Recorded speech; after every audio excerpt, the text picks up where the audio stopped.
great and strong again. Yes, Africa can be great and strong again. This is to build the capacity of people who are willing to employ, to create employment for themselves and for our continent and for our countries. My name is Gabriel from Ghana. To produce hair tonic, it is so simple. These are actually not things we should be importing from outside. No, these are things we can produce on our own, wherever we are as a country. But unfortunately, our countries are flooded with so many of these things. I want to tell you, these things can be produced here to substitute imports, for import substitution. These things can be produced here to substitute import or for import substitution. Let me share with you the formula by which quickly you can produce a hair tonic on your own. This is the formula. To produce hair tonic, this is what you do.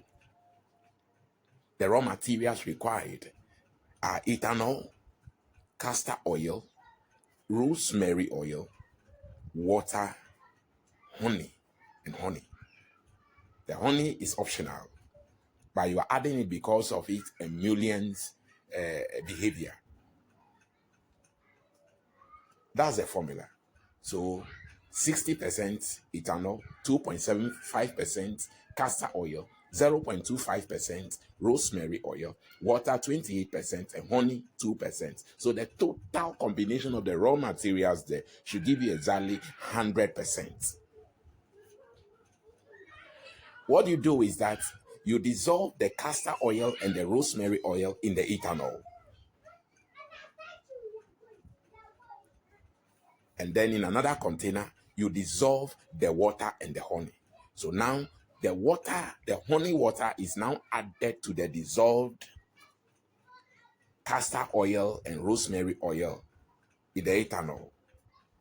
You mix this completely. You thoroughly mix them, ensure that everything is properly dissolved. Wait for 24 hours. Package and sell, or package and use. That is how to produce a hair tonic, which is very, very effective. It is being effective for dandruff and so many other conditions. It also promotes hair growth, causes the hair to shine, and so on. So, briefly, that is what I want to share with you. Thank you for listening. Please subscribe to this, our channel, to encourage us to do more.